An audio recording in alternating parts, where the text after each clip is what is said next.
What if every single morning the universe handed you a blank canvas, and without realizing it, you painted your future on it? The brush isn't made of paint, it's made of your choices. What you think, what you ignore, what you do without even noticing. Most people sleepwalk through their days, unaware that they are slowly building a life that doesn't reflect their soul, brick by brick, habit by habit.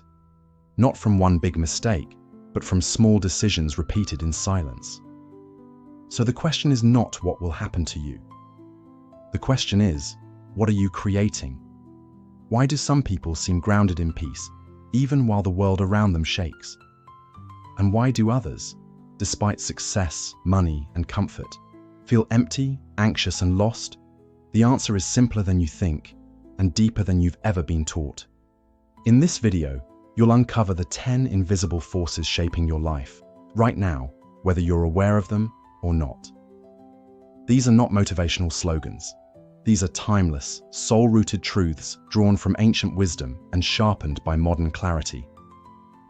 And if you stay until the end, I'll share a bonus principle.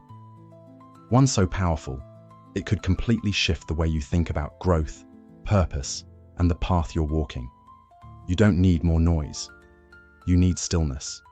And in that stillness, a truth is waiting. Let's begin. Lesson 1. Your attitude is your inner climate. Storms are a part of life. Some days come like heavy rain.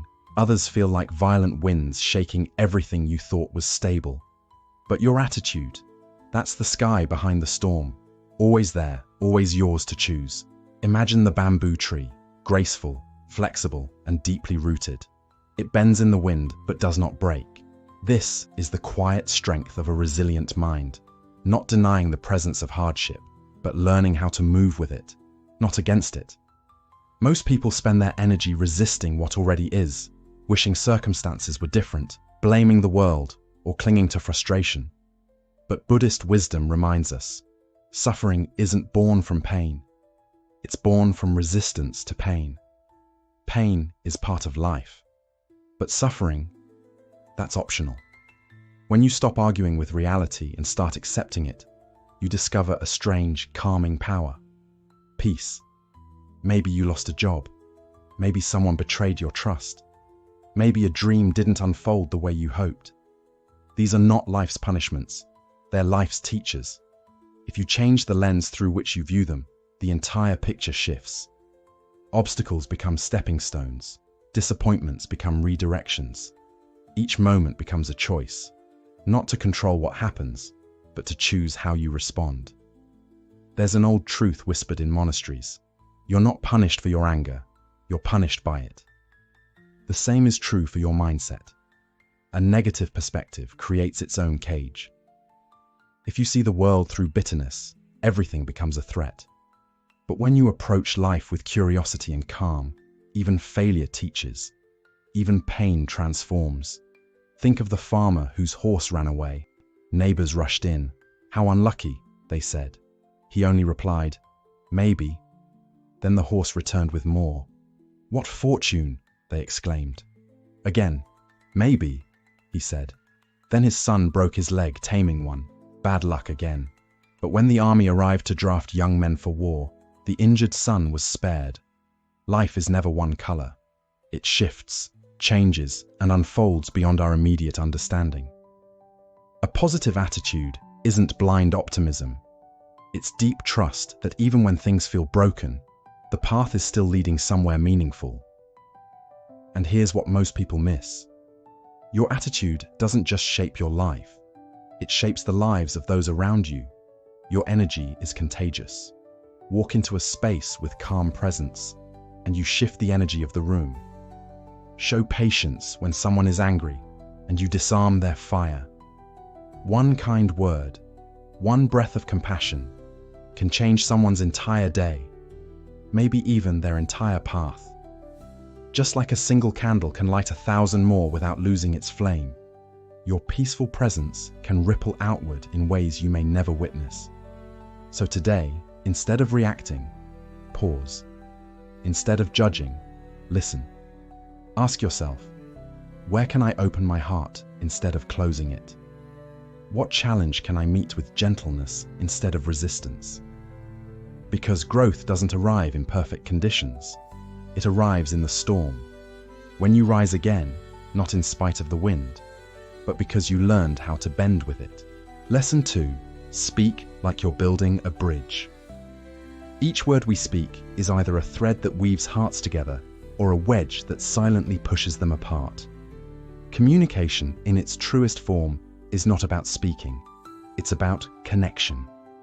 And yet, in our modern world filled with noise and urgency, we often let our words become weapons instead of offerings. We speak quickly, listen half-heartedly, and react before we've truly understood. In doing so, we miss the sacred opportunity that exists in every conversation, the chance to see and be seen. In Buddhism, there is a principle called right speech, a gentle reminder that our words should be truthful, kind, and timely, not just spoken with accuracy, but spoken with heart. This isn't a commandment, it's a practice, one that asks us to slow down, to choose silence when silence heals, and to speak when words can open something deeper. There is a story of a man constantly at odds with his wife. Every exchange between them became a battlefield, not of fists, but of words sharpened by ego. Frustrated and exhausted, he turned to a monk and asked, "Why does she never understand me?" The monk, without answering directly, handed him a bowl of still water and asked him to stir it. As he stirred, the water turned murky. The monk said, "Now wait." In silence, the man watched as the water slowly settled and cleared. "This," said the monk, "is your mind when you argue. Clouded, restless. You cannot see truth when you constantly stir the surface. Words spoken in anger are like stones thrown into water. They create ripples of confusion. But when we learn to pause, when we speak from a still place, clarity returns. The deepest wisdom doesn't always come through speech. Often, it arrives in silence. A single moment of restraint can prevent years of regret. A breath held before reacting can save a relationship. A compassionate pause can become the doorway to understanding. This isn't just philosophy, it's how life works. In business, the wisest leaders are not those who dominate meetings, but those who truly listen. In relationships, the most meaningful moments are often wrapped in quiet presence, not grand speeches. And in friendships, it's the one who listens without judgment who becomes the safest space. When we communicate without mindfulness, we scatter tension everywhere we go, in our homes, our offices, even in our own minds. But when we practice mindful speech, when we speak with care and listen with patience, we become bridges in a world filled with barriers. So how do we build this kind of presence? Begin here. Before you speak, ask, is it true? Is it kind? Is it necessary? Let your words pass through this gate. Next, listen not just for words, but for emotion. Don't plan your reply while someone is speaking. That's not listening. That's waiting to speak. And finally, embrace silence. Let it breathe between your sentences. Not every space must be filled. Sometimes, the greatest closeness is born in stillness. A strong bridge is built with care. A careless one collapses. So too are your words. Each time you speak, you are laying a stone toward connection or away from it. So ask yourself honestly, when was the last time you truly listened without shaping a reply in your head? In the end, the quality of your speech reflects the quality of your presence. And presence, not perfection, is what brings people closer. Lesson 3. Discipline is the path, not the prison. Imagine a river without banks, wild, scattered, losing itself in all directions. It may carry power, but without structure, it never reaches the sea. This is what life looks like without discipline. You might have dreams, potential, even deep wisdom within, but without discipline, they drift into chaos. Self-discipline, in the Buddhist tradition, is not about control through fear or rigid suffering. It's about gentle mastery. It's the art of shaping your life with intention, like a potter molding clay with steady hands. With each small, conscious choice, you're sculpting the version of yourself that rises with clarity, strength, and purpose. A wandering mind is like an untrained horse, restless, impulsive, and easily led astray. But a disciplined mind becomes your most powerful ally. That's why monks rise before the world stirs, why they walk slowly, speak mindfully, and eat in silence. Their discipline isn't a burden, it's liberation. Because when you no longer serve your cravings and distractions, you begin to serve your true nature. The Buddha once gave a beautiful teaching to a seeker of peace. He said, "Remove I, that is ego. Remove want, that is attachment. And what remains is peace." That's the truth at the center of self-discipline. Letting go of what weighs you down so your life can move freely. And it doesn't take grand gestures to begin. True discipline is found in the small moments. Waking up when you said you would. Pausing before speaking in anger. Choosing silence over distraction. Meditating for 5 quiet minutes. These simple acts shape your destiny, not by force, but through consistency. Discipline grants you something indulgence never can: freedom. The freedom to direct your attention. The freedom to choose your response. The freedom to rise, even when your old habits try to pull you back down. So ask yourself this: what's one small discipline you can honor for the next 21 days? Maybe it's silence in the morning. Maybe it's writing a few honest lines in a journal. Maybe it's resisting the urge to scroll when your soul needs stillness. Whatever it is, begin. Not to impress the world, but to free yourself from the chaos within. Because in the end, who you become is built not by what you do once in a while, but by what you choose, day after day, moment after moment, breath after breath. Lesson 4. Shift your mindset. Imagine your mind as a compass, quietly guiding every step you take. Now ask yourself, where is it pointing? Toward fear and limitation, or toward growth and expansion? Because wherever your mind leads, your life will follow.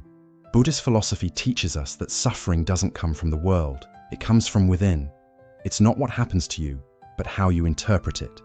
A mind trained in scarcity will always feel that something's missing, even in abundance.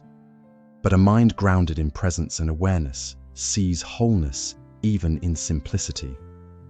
One day, a young man visited a monk and said, "My life is full of chaos. Nothing works out." The monk offered him tea. He poured and poured until the cup spilled over. The young man grew frustrated and asked, "Why are you doing this?"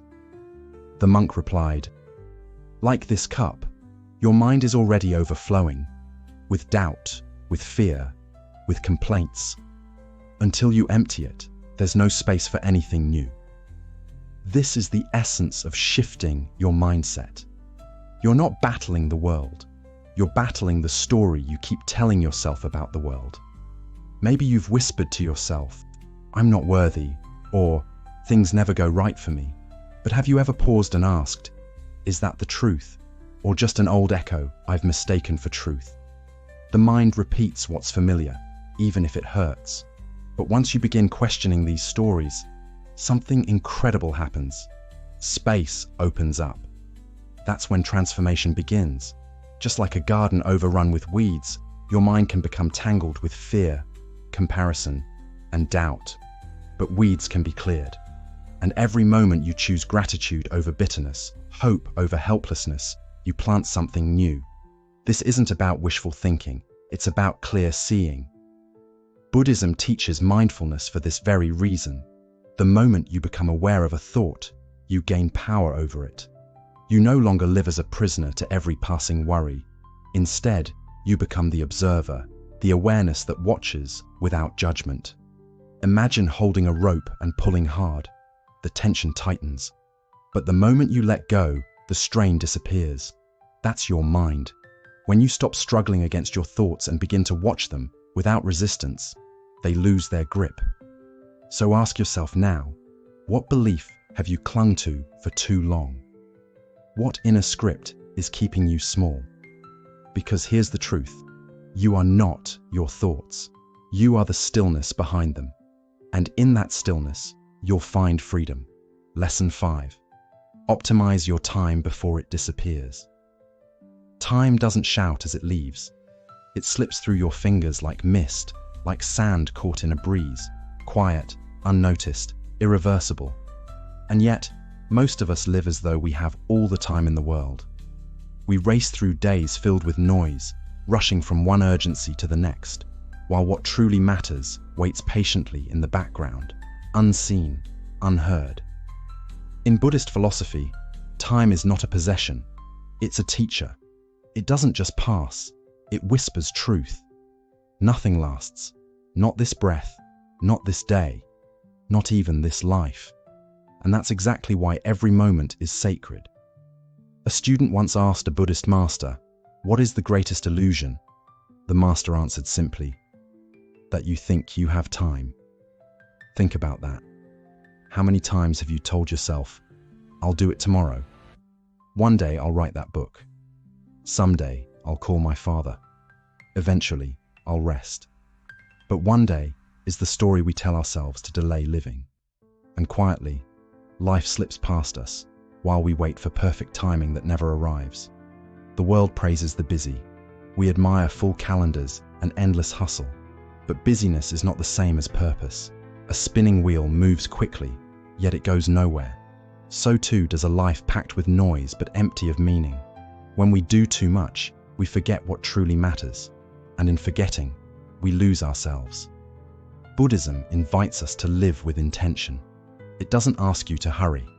It asks you to wake up, to see that time is not just something to spend, it's something to feel. A quiet morning walk, a shared smile, a cup of tea held with both hands. These aren't distractions from life, these are life. You don't need more time, you need less waste. So how do you reclaim what is already slipping away? Start by asking, does this nourish my life? If the answer is no, release it. You're allowed to say no. You're allowed to walk away from what drains your spirit. Then look at your distractions, the endless scroll, the mindless noise, the obligations born from guilt, not love. These are thieves, stealing minutes you'll never get back. You have the power to lock the door, and most importantly, return to the present. Be fully where you are. When you eat, taste every bite. When you rest, rest like the earth after rain. When you speak to someone, let your mind be as still as a mountain, listening, receiving, present. Picture a single flame, soft, steady, glowing. That flame is your focus. Place it in the winds of chaos, and it flickers. Shield it with mindfulness, and it lights your path. That's the power of intention. So ask yourself now, what will I let go of to reclaim what truly matters? Will you finally stop chasing what doesn't serve you? Will you stop postponing joy, healing, peace? Time won't wait, but you can. You can pause right now and choose differently. Not tomorrow, not later, now. Because this moment is not just passing by, it's offering you a chance to truly live. Lesson 6. Let wisdom ripen like fruit on the tree of life. Imagine standing beneath a great Bodhi tree. Its leaves whisper in the wind, its roots anchored deep in centuries of silence. This tree has seen seekers come and go, some hungry for answers, others weighed down by questions. But it offers no shortcuts, no instant truths. It waits patiently because it knows. Wisdom doesn't arrive with noise. It ripens slowly, like fruit in the sun. This is the nature of true knowledge. In our modern world, we consume information like fast food. Quick bites of quotes, headlines, podcasts played at double speed. We scroll, we skim, we save. But rarely do we sit and digest. Knowledge becomes clutter. Like an overfilled bowl, our minds spill with facts, yet our hearts remain untouched. Buddhism teaches, don't just collect the teachings, live them. The Dhamma is not decoration, it is transformation. Wisdom isn't found in memorizing sacred words. It's found in the silence after applying them. There's an old story. A disciple once asked a monk, "Master, I've read 100 books, yet I still feel lost. What should I read next?" The monk smiled and replied, "Close the books, open your life. The greatest truths are not hiding in distant texts, they're waiting in your daily actions. When you wash the dishes with presence, you understand mindfulness. When you speak with kindness in the middle of conflict, you embody compassion. When you pause before reacting, you taste wisdom." So how do we truly grow in knowledge? Start with depth, not width. It's better to understand one teaching deeply than skim through 100 shallowly. Take one truth, like impermanence or gratitude, and let it echo through your days. Observe how it changes your choices. Let it become breath, not just thought. Then reflect and apply. After you learn something new, ask, where in my life does this belong? Wisdom unpracticed is like rain that never touches the soil. Let each insight water your habits, your relationships, your moments of silence. Next, surround yourself with mirrors, not noise. Choose voices that challenge your thinking, books that slow you down, people who question, not just agree. Wisdom is not about being certain, it's about being willing to learn again and again. And above all, empty your cup often. If your mind is always full of conclusions, there's no room for new understanding. Approach life with a beginner's heart, a quiet openness. Real knowledge humbles. It doesn't shout, it bows. In truth, the journey of wisdom is not upward, but inward. Not toward knowing more, but becoming less tangled.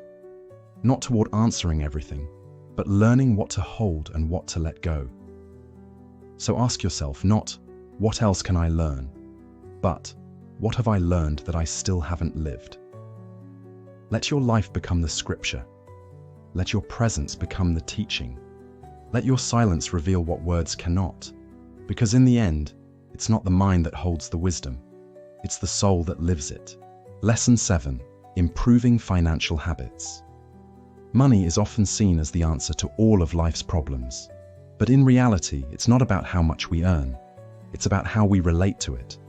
In Buddhism, wealth is not measured by possessions, but by inner balance and clarity. If your finances bring you stress, fear, or constant worry, then no matter the amount, you're not truly rich. Real wealth begins with awareness and intention.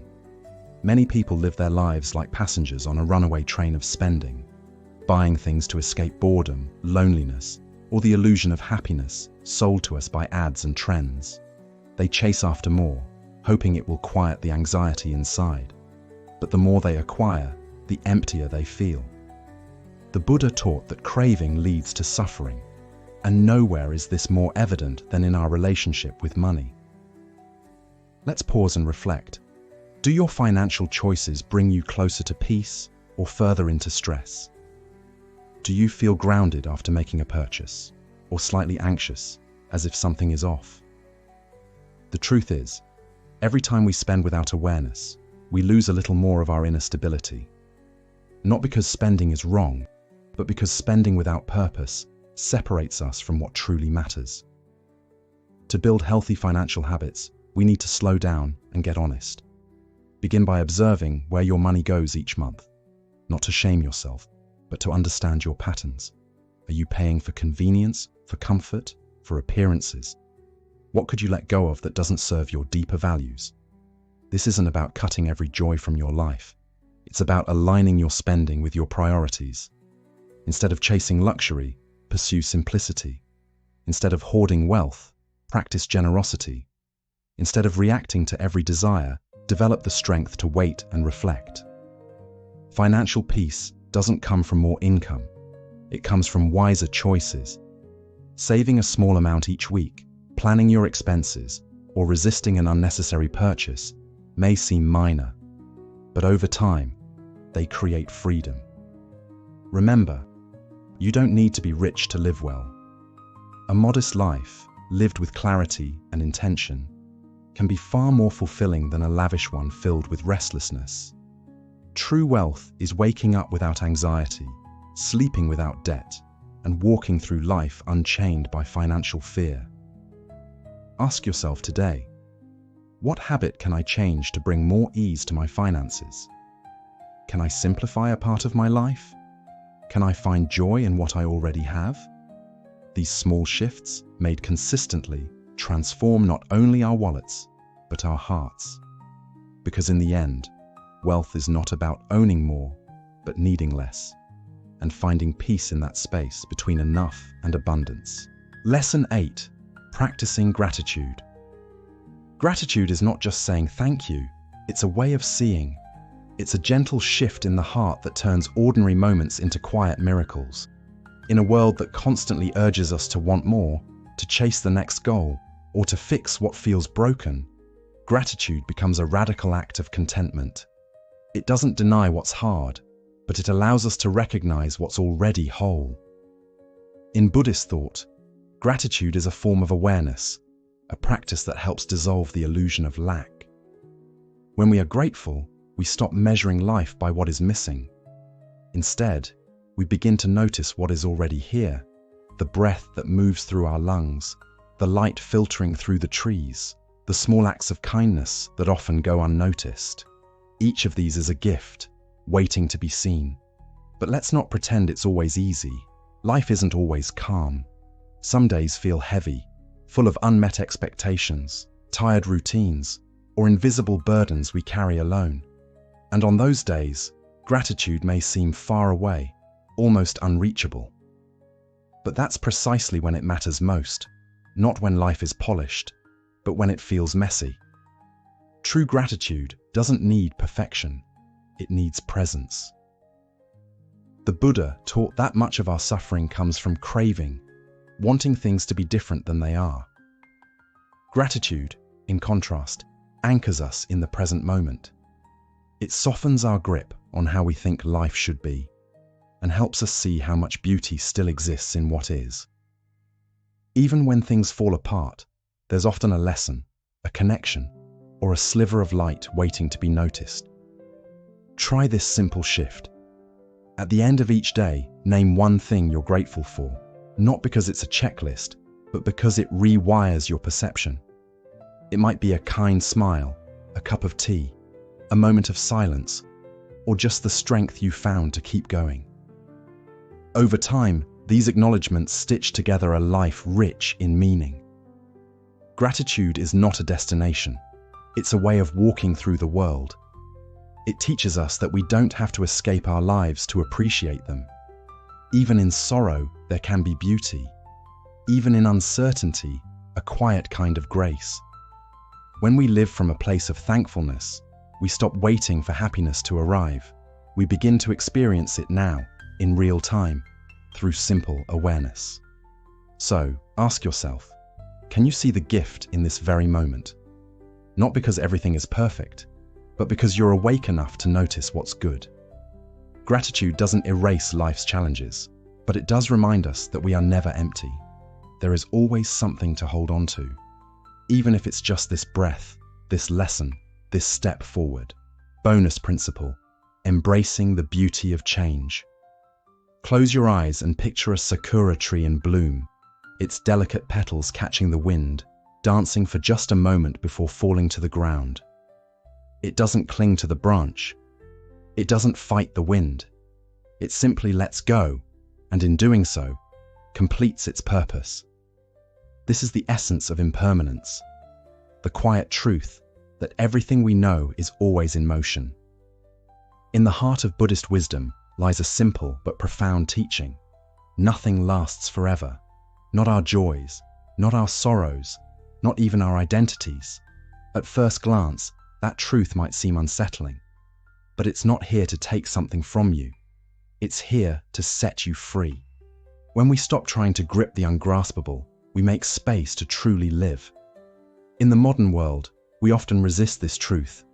We hold tight to relationships, titles, expectations, desperate to keep things from slipping away. But like trying to hold on to water with bare hands, the tighter we squeeze, the more it escapes. And when life inevitably changes, we suffer. not because of the change itself, but because of our resistance to it. Think about the last time you faced an unexpected shift. Maybe it was a job you lost, a person who left, or a plan that unraveled. In those moments, we often feel broken. But what if those moments are not breaking points, but openings? Openings to a version of ourselves we never imagined. Stronger, freer, more aware. Impermanence is not destruction, it's transformation. Buddhism teaches that embracing change is not about giving up. It's about giving in to the flow of life, to the river of reality, to the present moment. The more we accept that all things come and go, thoughts, emotions, seasons, people, the more we begin to cherish what is here, now. So when something beautiful ends, let it. And when something new begins, welcome it. Just like the cherry blossom, your life becomes more radiant when you learn to fall gently with the wind, trusting that every ending is part of a greater unfolding.